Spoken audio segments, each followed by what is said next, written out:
नमस्कार, DNP India में आपका स्वागत है और मैं हूं आपके साथ राहुल चौधरी। 5 राज्यों में हो रहे विधानसभा चुनाव के बीच इंडिया गठबंधन में फिलहाल कोई हलचल नहीं हो रही है। माना जा रहा है कि 5 राज्यों के चुनाव के नतीजे ही इंडिया गठबंधन की एकता के भविष्य को तय करेंगे। खासतौर से मध्य प्रदेश चुनाव में समाजवादी पार्टी और कांग्रेस के बीच आई खटास के बाद इसका सबसे ज्यादा असर उत्तर प्रदेश की राजनीति पर देखने को मिलेगा। यूपी में कांग्रेस को कितनी सीटें मिलेंगी, यह इन राज्यों में कांग्रेस के प्रदर्शन पर निर्भर करेगा। 5 राज्यों में विधानसभा चुनाव के नतीजे यूपी में इंडिया गठबंधन के भविष्य को तय करेंगे। कांग्रेस इन चुनावों में जैसा प्रदर्शन करेगी उसी के हिसाब से यूपी में उसके सीटें तय होंगी। नतीजों की घोषणा 3 दिसंबर को होगी। अब मध्य प्रदेश में सीटें नहीं मिलने के बाद समाजवादी पार्टी और कांग्रेस के बीच तीखी बयानबाजी भी देखने को मिली। कांग्रेस के रवैये से नाराज समाजवादी पार्टी ने मध्य प्रदेश की 70 सीटों पर अपने प्रत्याशी उतार दिए और जमकर चुनाव प्रचार भी वो कर रहे हैं। अखिलेश यादव ही नहीं, डिंपल यादव भी लगातार समाजवादी पार्टी के समर्थन में चुनाव प्रचार करने में जुटी हुई है। इधर राजस्थान में भी समाजवादी पार्टी ने 5 सीटों पर कांग्रेस को चुनौती दे दी है। राष्ट्रीय लोकदल भी कांग्रेस से उतनी खुश नहीं है क्योंकि कांग्रेस ने राजस्थान में जयंत चौधरी की पार्टी को सिर्फ 1 सीट दी है। अब समाजवादी पार्टी के अध्यक्ष अखिलेश यादव तो पहले ही कह चुके हैं कि जैसा मध्य प्रदेश में उनके साथ व्यवहार होगा वही व्यवहार कांग्रेस को यूपी में देखने को मिलेगा, क्योंकि यूपी में गठबंधन की सीटें समाजवादी पार्टी तय करेगी।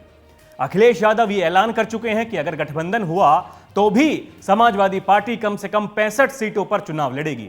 वहीं राष्ट्रीय लोकदल यूपी की 12 सीटों पर चुनाव लड़ने की तैयारी कर रही है। अब कांग्रेस के प्रदेश अध्यक्ष अजय राय ने भी कहा है कि उनकी पार्टी किसी के भरोसे नहीं है और सभी सीटों पर चुनाव की तैयारी कर रही है। लेकिन यूपी में समाजवादी पार्टी और कांग्रेस दोनों ही पार्टियों की कितनी तैयारियां हैं उसका फैसला लोकसभा चुनाव से पहले ही होने वाला है, क्योंकि बीजेपी के विधायक आशुतोष टंडन गोपाल जी के निधन के बाद लखनऊ पूर्वी विधानसभा सीट पर उपचुनाव हो सकता है। ऐसे में लोकसभा चुनाव से पहले घोसी उपचुनाव के बाद अब लखनऊ पूर्वी उपचुनाव बीजेपी और समाजवादी पार्टी के लिए बड़ा इम्तिहान हो सकता है। साथ ही इस उपचुनाव में कांग्रेस की रणनीति पर सबकी निगाहें टिकी रहने वाली हैं। आपको बता दें कि लखनऊ पूर्वी सीट पर 1991 से बीजेपी का कब्जा है।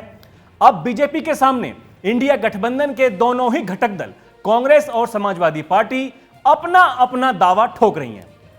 कांग्रेस का कहना है कि इस पर राष्ट्रीय नेतृत्व को अंतिम निर्णय लेना है।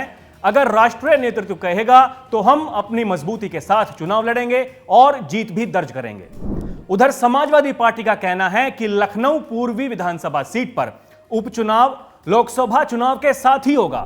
अगर यह चुनाव लोकसभा चुनाव के साथ होता है तो इस चुनाव की गंभीरता और भी ज्यादा बढ़ जाएगी। समाजवादी पार्टी जितनी मेहनत लोकसभा चुनाव के लिए करेगी उतनी ही मेहनत इस उपचुनाव के लिए भी करेगी। यह कांग्रेस को तय करना है कि उन्हें समाजवादी पार्टी के साथ आना है कि नहीं आना है, क्योंकि समाजवादी पार्टी को कांग्रेस की जरूरत नहीं है बल्कि कांग्रेस को समाजवादी पार्टी की जरूरत है। अब आपको बता दें कि लखनऊ पूर्वी विधानसभा सीट पर 1951 से लेकर 1991 तक कांग्रेस समेत अन्य दलों के विधायक चुनकर विधानसभा पहुंचे थे। करीब 40 साल बाद 1991 विधानसभा चुनाव में इस पर पहली बार कमल खिला और इस चुनाव में बीजेपी के भगवती प्रसाद शुक्ला ने जीत दर्ज की थी। तब से लेकर 2022 विधानसभा चुनाव तक इस सीट पर बीजेपी का कब्जा बरकरार है। 2022 में बीजेपी के आशुतोष टंडन ने लगातार तीसरी बार जीत दर्ज की थी, लेकिन बीते दिनों लखनऊ पूर्व से बीजेपी विधायक आशुतोष टंडन गोपाल जी का लंबी बीमारी के बाद निधन हो गया, जिसके बाद अब कयास लगाए जा रहे हैं कि इस सीट पर आने वाले दिनों में उपचुनाव हो सकता है।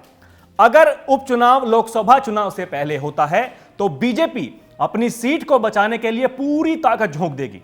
अपनी परंपरागत सीट को बीजेपी किसी भी कीमत पर जीतना चाहेगी, उसे खोना नहीं चाहेगी। दूसरी ओर विपक्षी गठबंधन के लिए यह बहुत बड़ा इम्तिहान होगा, क्योंकि यहीं से 2024 के राजनीतिक समीकरण तय हो जाएंगे और यह भी पता चल जाएगा कि समाजवादी पार्टी और कांग्रेस दोनों ही पार्टियों के दावों में कितना दम है।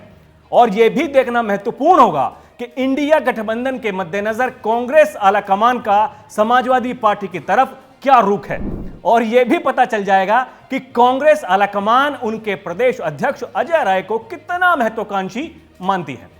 क्योंकि बीते दिनों अजय राय ने बहुत बड़ी बड़ी बातें की हैं और बहुत बड़े वादे किए हैं। खैर, जो भी होगा उसका रहेगा इंतजार। खबरों का सिलसिला जारी है। आप देखते रहिए डीएनपी इंडिया। नमस्कार।